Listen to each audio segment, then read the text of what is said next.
Hello, xin chào các bạn đã quay trở lại với review 5 phút. Ở cuối tập 8, sau khi rời khỏi Big Ba Tinh, Tần Vũ đã bị đám người của Vũ Hoàng truy đuổi hết sức gắt gao.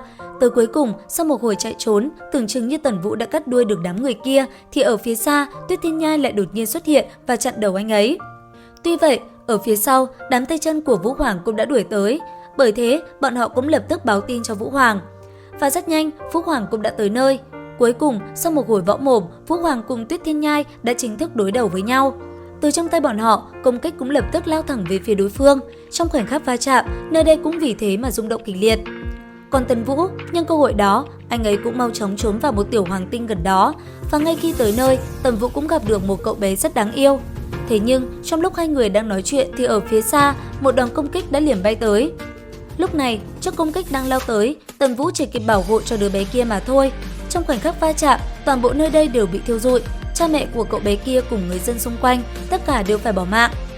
Giờ đây, Tần Vũ chỉ có thể đưa đứa bé kia vào Thanh Vũ Tiên Phủ. Sau đó, anh ấy cũng liền đi vào trong đó và che giấu khí tức của mình lại.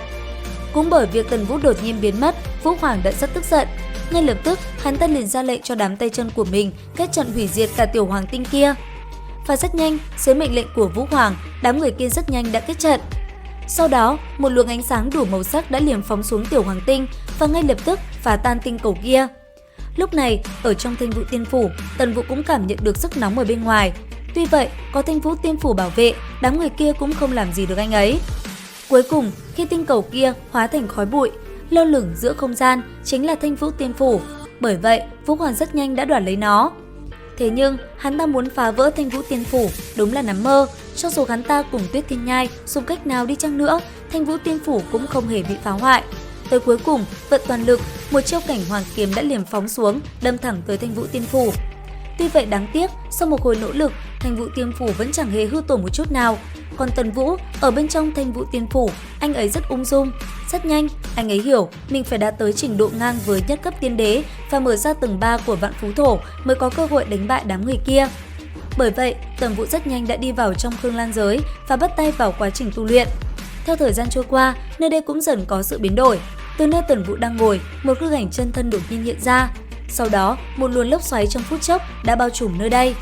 Cuối cùng, Tần Vũ sau một đoạn thời gian tu luyện, anh ấy cũng đã có đột phá và đạt tới Hắc Động hậu kỳ. Và cũng nhờ thế, rất nhanh, anh ấy đã mở ra được tầng 3 của Vạn Thú Phổ. Nương theo đó, từ trong Vạn Thú Phổ, 7 người cũng liền xuất hiện. Sau đó, mọi người cũng liền giới thiệu về mình.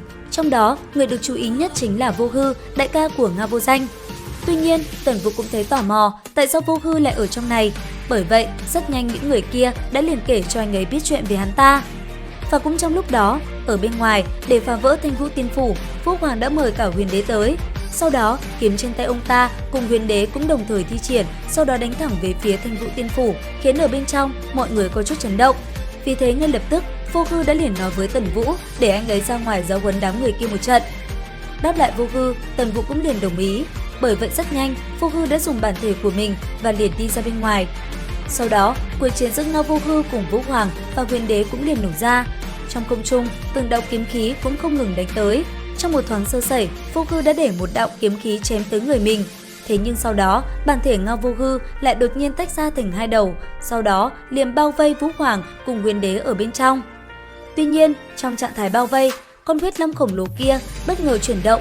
Sau đó, thân thể liền phóng tới truy đuổi đám người tay chân của Vũ Hoàng.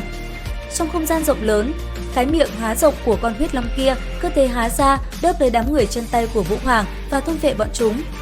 Chứng kiến cảnh tượng này, ngay lập tức Vũ Hoàng đã liền ra lệnh cho người của mình nhanh chóng chạy thoát. Tuy vậy, tốc độ của huyết long quá nhanh, chỉ trong thoáng chốc, rất nhiều người của Vũ Hoàng đã bị Vô Hư thôn phệ. Lúc này, Vũ Hoàng đã rất bực tức, bởi vậy hắn ta cũng liền đi tới ngăn cản. Đến đây thì hết tập 9 phần 5 Tinh Thần Biến. Xin chào và hẹn gặp lại các bạn ở những video tiếp theo.